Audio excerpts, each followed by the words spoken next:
Today I'll be showing you a side-by-side view of what a customer versus what a shopper for Instacart sees while completing an order. This is really important because I feel like most shoppers for Instacart haven't actually used Instacart for themselves yet, and I really think that Instacart should really promote doing that so you can kind of see the whole picture and what the customer actually sees. And this also works in both ways because I think the customer should also see what the shopper sees so that there is clear communication and that the order goes as smooth as possible. So this is why I'm making this video, because I think that this will be the perfect solution for both parties.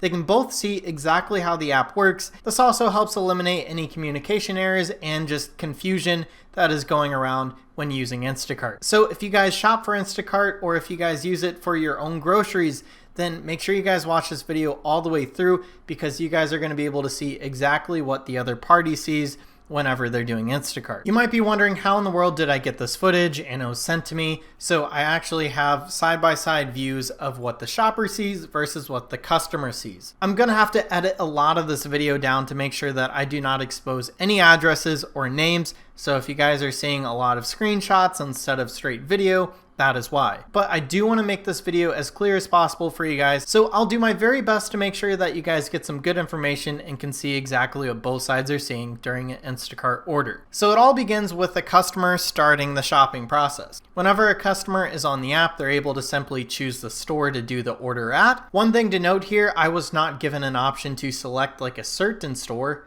I just was able to select HEB or Costco or whatever. They probably just go in and choose the closest one to you. So if you guys want your shopper to shop at a different store, you guys don't really have that option. It's also not something you can really tell a shopper to do, because from their view, they're just doing whatever the app tells them to, or whatever store is closer and whatever makes more sense for them. So when a customer is choosing things for their order, they're able to leave special notes on every single item. So say you guys have a problem with getting bananas that are overripe, you guys could ask them to get bananas that are still green. You can also select replacements for the shopper. This really helps the shopper because if they're out of an item, which is happening a lot right now pre-COVID, this actually allows the shopper to choose a replacement a lot faster. They don't have to text you.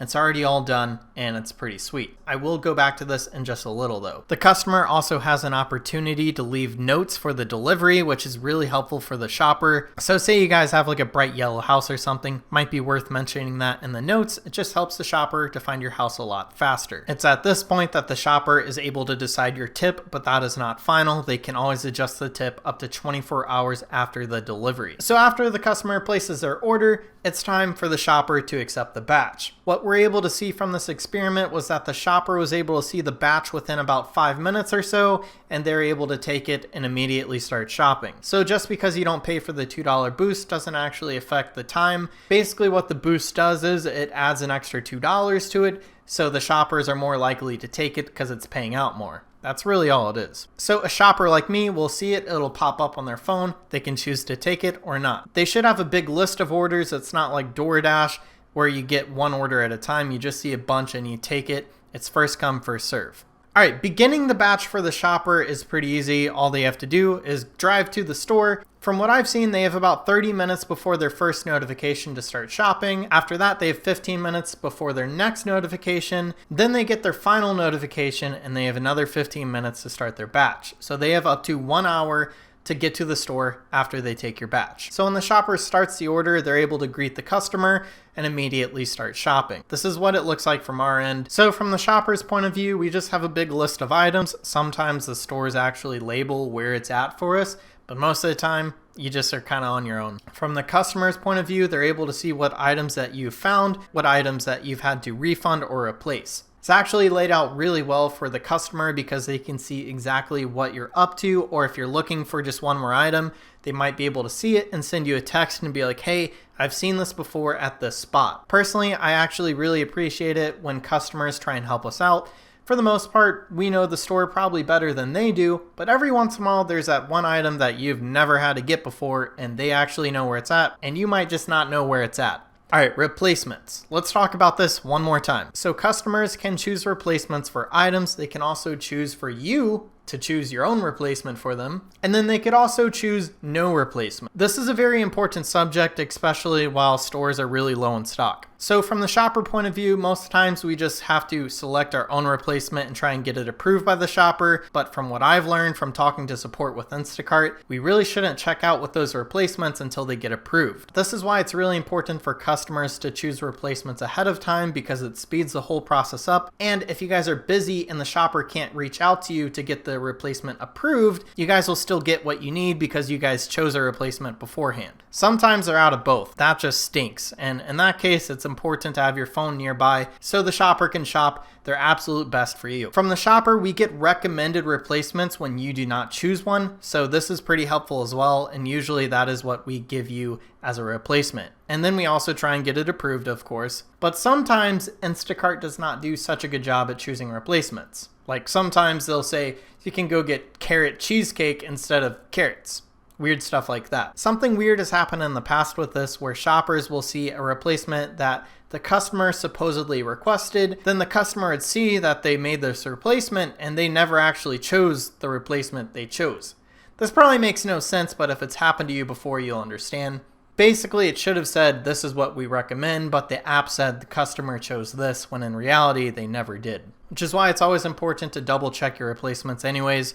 Let's go on to the next topic. This one probably took a little too long to go over. All right, the chat experience. So from the shopper's point of view, it's pretty straightforward. We have a little tab. We get your chats while we're shopping. It comes up like a little notification, goes away, and we're able to see if you read our message or not. This is really helpful so we know if a customer is just looking through the pantry and trying to figure out the response, or if we're waiting just for you to see our text. So the shopper, as soon as they're done with your order and they get everything approved, or if they just have to refund it, we have the option to go to checkout. This gets a little weird from the customer's point of view, in my opinion. So whenever we go to checkout, usually we double check stuff. We go straight in line and we check out, use the Instacart card, and easy as that. But from the customer's point of view, it actually says that we left the chat for some reason, which makes no sense. We never left the chat. We're still there, and you can still message us. We could still message you, but it gives the customer some weird notification saying that we left the chat, which could be a little weird. A lot of shoppers will actually go to checkout and then double check stuff and reach out to the customer so it doesn't affect their time per item. But the problem with that is that the customer gets that notification saying you left the chat, and it looks like you're kind of ignoring them, when in reality, you're just trying not to screw over your time per item. So when it comes to delivery time, it's pretty straightforward for both parties. Basically, the shopper checks out, they go to their car, they put the groceries in, separate the orders, scan the receipts, and then they're on your way. One thing to note here is if you're a customer in a new neighborhood, maybe mention that, and then we know that we could use Waze or something other than Google Maps that takes a long time to get your address actually located. This just helps us find your place a lot faster and saves us from going to the wrong address. So one thing that the shopper might know that we found out with this experiment was that the customer actually can see your location as soon as you click start delivery. It's literally just a bubble with your exact location, which can be a little concerning. I figured this one out early into Instacart because I had a customer actually screenshot my location and send it to me.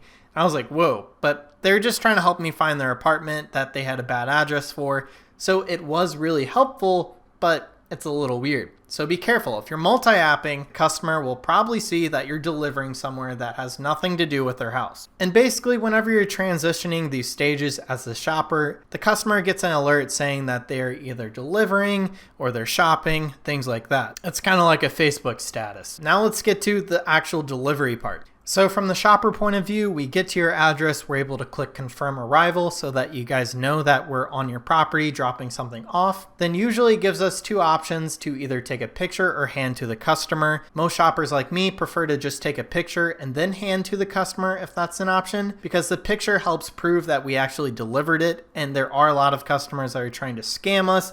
So the picture is very helpful. This is also the point that we get the special instructions. So if you guys left special instructions for your delivery, we're not going to be seeing it until we're at your house. So if you guys requested for the shopper to tie the bags or not to tie the bags, we won't really see it until we're at this point of the delivery. There is a way to see those instructions earlier, but it's not something that just pops up. It's something that you actually have to search for. This is a very important topic that I think both parties need to know very well. Whenever the customer is shopping and at the very end they're dealing with delivery instructions, they have an option to hand to me or leave on porch. Now let me read what the customer sees here because this is very important. So whenever you check the leave at my door if I'm not around, this is what that means. By selecting this option, you accept full responsibility for your order after it has been delivered unattended, including any loss due to theft or damage due to temperature sensitivity. This is why a lot of customers have the hand to me feature because it just protects their groceries a little bit more, but it doesn't mention how it changes the shopper's point of view here. So if you guys uncheck that,